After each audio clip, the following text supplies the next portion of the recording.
Hallelujah. ದೇವರ ಪರಿಶುದ್ಧವಾದ ನಮಗೆ ಸ್ತೋತ್ರವಾಗಲಿ. ಈ ಒಂದು ಮುಂಜಾನೆಯಲ್ಲಿ ದೇವರ ವಾಕ್ಯವನ್ನ ಕೇಳುವ ಎಲ್ಲ ದೈವ ಜನರಿಗೆ ನಾನು ಯೇಸು ಕ್ರಿಸ್ತನ ನಾಮದಲ್ಲಿ ಶುಭ ವಂದನೆಗಳನ್ನ ಸಲ್ಲಿಸ್ತೇನೆ. ಪ್ರಿಯ ದೇವರ ಮಕ್ಕಳೇ, ಈ ಒಂದು ಮುಂಜಾನೆಯಲ್ಲಿ ನಾವು ದೇವರ ವಾಕ್ಯವನ್ನ ನಾವು ಕೇಳೋಣ. ಅದಕ್ಕೆ ಮುಂಚಿತವಾಗಿ ನಾವು ಪ್ರಾರ್ಥನೆ ಮಾಡಿಕೊಳ್ಳೋಣ. ಪರಿಶುದ್ಧನಾದ ಯೇಸುವೆ, ಈ ಒಂದು ಮುಂಜಾನೆಯನ್ನ ನಮಗೆ ಕೊಡಲ್ಪಟ್ಟಿದ್ದಕ್ಕಾಗಿ ಸ್ತೋತ್ರ. ಈ ಒಂದು ಸಂದೇಶವನ್ನ ಕೇಳುವ ಎಲ್ಲ ದೇವಜನರಿಗಾಗಿ ಸ್ತೋತ್ರ. ಪ್ರತಿಯೊಬ್ಬರೊಂದಿಗೂ ಅಪ್ಪ ಮುಂಜಾನೆ ವಾಕ್ಯವು ಮಾತನಾಡಿ ನೀನೇ ಮೈವಂದೆಂಬುದಾಗಿ ಪ್ರಾರ್ಥನೆ ಮಾಡ್ತಾ ಯೇಸು ಕ್ರಿಸ್ತನ ನಾಮದಲ್ಲಿ ತಂದಿ, ಆಮೆನ್, ಆಮೆನ್. ಹಲ್ಲೆಲೂಯಾ.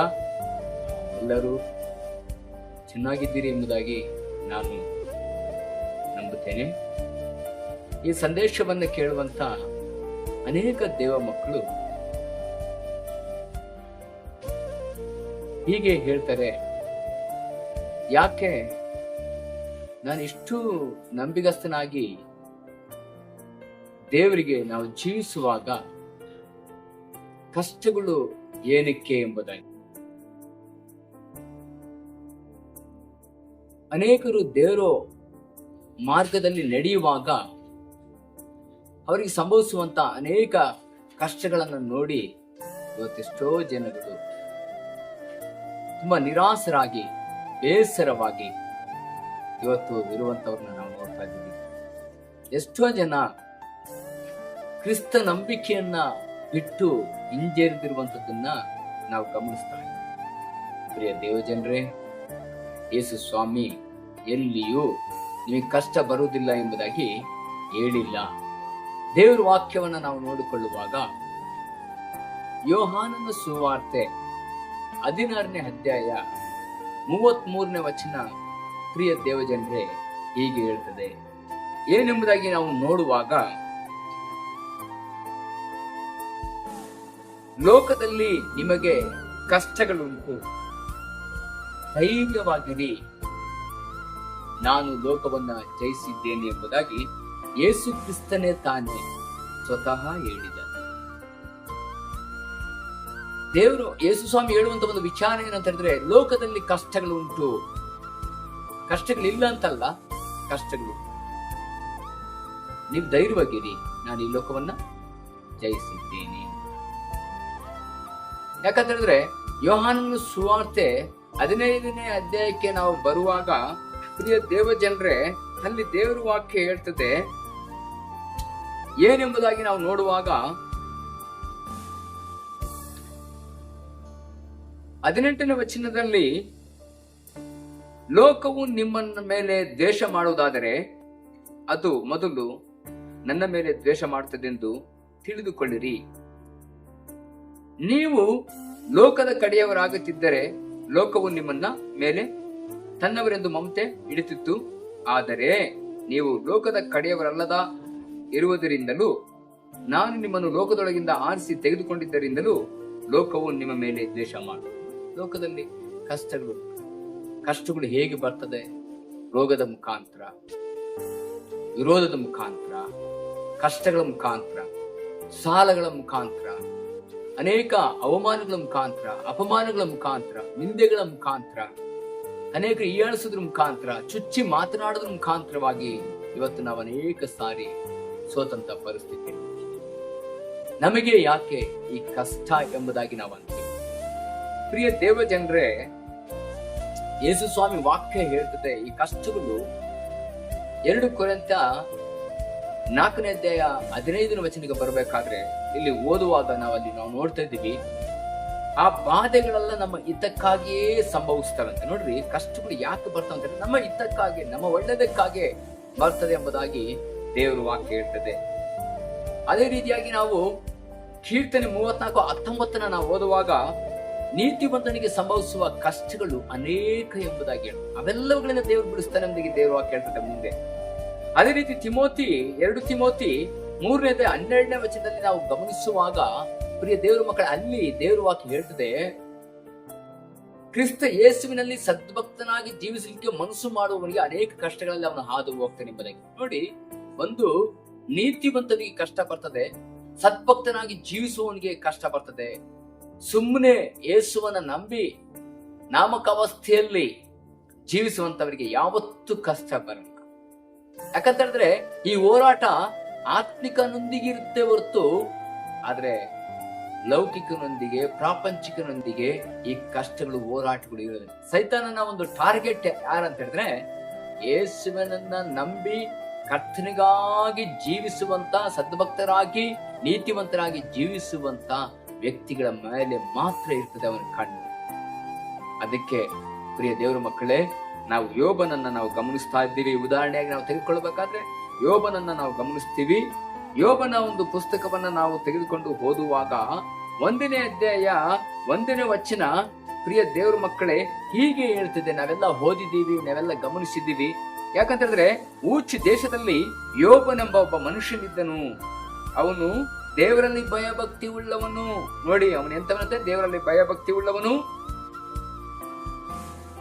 ಕೆಟ್ಟದ್ದನ್ನು ನಿರಾಕರಿಸುತ್ತಾ ನಿರ್ದೋಷಿಯು ಯಥಾರ್ಥ ಚಿತ್ತನು ಆಗಿದ್ದನೆಂಬುದಾಗಿ. ನೋಡಿ, ಅವನೆಷ್ಟು ಅವನಲ್ಲಿ ಕ್ವಾಲಿಟೀಸ್ ಅಂತ ಹೇಳಿದ್ರೆ, ದೇವರಲ್ಲಿ ಭಕ್ತಿ ಉಳ್ಳಂತವನು ಮಾತ್ರವಲ್ಲ, ಅವನು ಕೆಟ್ಟದ್ದನ್ನ ನಿರಾಕರಿಸಿದವನು, ನಿರ್ದೋಷಿಯು ಯಥಾರ್ಥ ಚಿತ್ತನಾಗಿ ಅವನು ಜೀವಿಸ್ತಾ ಇದ್ದ. ಪ್ರಿಯ ದೇವರ ಮಕ್ಕಳೇ, ದೇವರ ವಾಕ್ಯವನ್ನು ಆಲಿಸುವಂತ ದೇವ ಜನರೇ, ನೀವು ಯಾವತ್ತೂ ಸೋತು ಹೋಗ್ಬೇಡ್ರಿ, ನಿರಾಸರಾಗಬೇಡ್ರಿ. ಯೋಬನ ಜೀವಿತವನ್ನು ನಾವು ತೆಗೆದುಕೊಳ್ಳುವಾಗ ಅವನೆಷ್ಟು ಸಹ ದೇವರಲ್ಲಿ ಭಯಭಕ್ತಿ ಉಳ್ಳವನಾಗಿದ್ದನು, ಯಥಾರ್ಥ ಚಿತ್ತನಾಗಿದ್ದನು, ನಿರ್ದೋಷಿಯಾಗಿದ್ದನು. ಅವನು ದೇವರಿಗೆ ನೀತಿವಂತನಾಗಿ ನಡೆದುಕೊಂಡ. ಆದರೂ ಸೈತಾನ್ ಅವನ ಮೇಲೆ ಒಂದು ಕಣ್ಣಿಟ್ಟು, ಅವನಿಗೆ ಬಂದಂತ ಕಷ್ಟ ಹೇಗೆ ಬಂತು? ಅವನಿಗೆ ಶಾರೀರಿಕವಾಗಿ ಬಂತು, ಮಾನಸಿಕವಾಗಿ ಬಂತು, ಭೌತಿಕವಾಗಿ ಬಂತು, ಆತ್ಮಿಕವಾಗಿ ಬಂತು. ದೇವರ ಮಕ್ಕಳೇ, ಒಂದೇ ದಿನ ಅವನ ಆಸ್ತಿ ಹಾಳಾಯಿತು, ಒಂದೇ ದಿನ ಅವನ ಮಕ್ಕಳು ಸತ್ತೋದು, ಭೌತಿಕವಾದಂತ ವಿಚಾರಗಳಲ್ಲಿ ಬರುವಾಗ. ಅದೇ ರೀತಿ ನಾವು ನೋಡ್ತಾ ಇದ್ದೀವಿ, ಶಾರೀರದಲ್ಲಿ ರೋಗ ಉಂಟಾಯಿತು,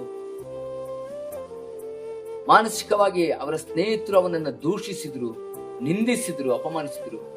ಆತ್ಮಿಕವಾಗಿ ಅವನ ಹೆಂಡತಿ ಹೇಳ್ತದಳೆ, ನೀನ್ ಇನ್ನಾದ್ರೂ ದೂಷಿಸಿ ಸಾಯಿ ಯೆಹೋವನೆಂಬುದಿಗೆ. ಎಲ್ಲಾ ರೀತಿಯಲ್ಲಿ ಅವನಿಗೆ ಕಷ್ಟ ಬಂತು.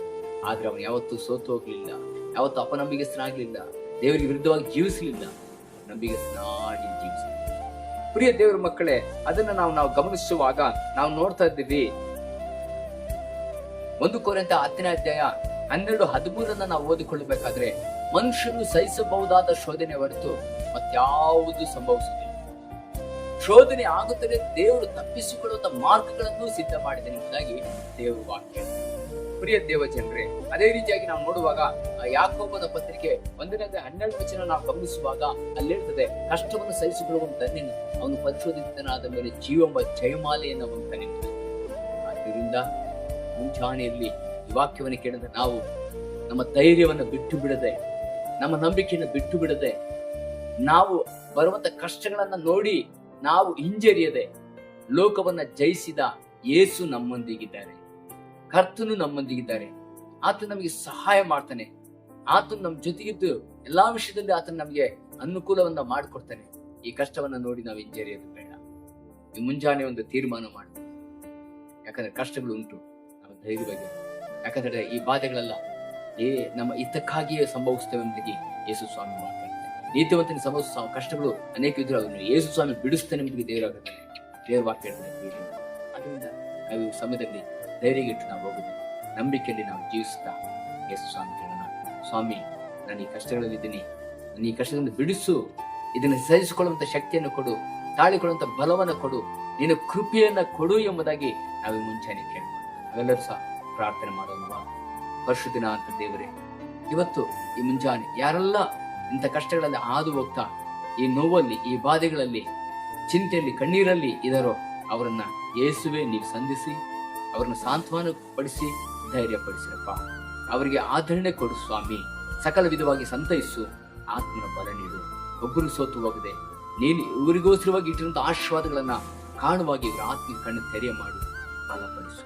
ಈ ಲೋಕದ ಯಾತ್ರೆಯಲ್ಲಿ ದೇವರೇ ನಂಬಿಕೆಯಲ್ಲಿ ಸ್ಥಿರವಾಗಿದ್ದು ನಿನ್ನ ಮೇಲೆ ದೃಷ್ಟಿಟ್ಟು ಅವರಿಗೆ ನೇಮಕವಾದ ಓಟವನ್ನ ಸ್ಥಿರಚಿತ್ತವಾಗಿ ಓಡುವಾಗೆ ಪ್ರತಿಯೊಬ್ಬೊಬ್ಬರನ್ನ ಬಲಪಡಿಸು, ಆದರಣೆಪಡಿಸು, ಧೈರ್ಯಪಡಿಸು. ನಿನ್ನ ಮಹಿಮೆ ಕಾಣುವಂತೆ ಸಾಕ್ಷಿಯಾಗಿ ನಿಲ್ಲಿಸಿದ ಪ್ರಾರ್ಥನೆ ಕೇಳಿದಕ್ಕಾಗಿ ಸ್ತೋತ್ರ. ಪ್ರತಿಯೊಬ್ಬರನ್ನು ಆದರಣೆ ಪಡಿಸಿ ಕಷ್ಟಗಳನ್ನು ಬಿಡಿಸಿ ಕಾಪಾಡಿದ ಸ್ತೋತ್ರ.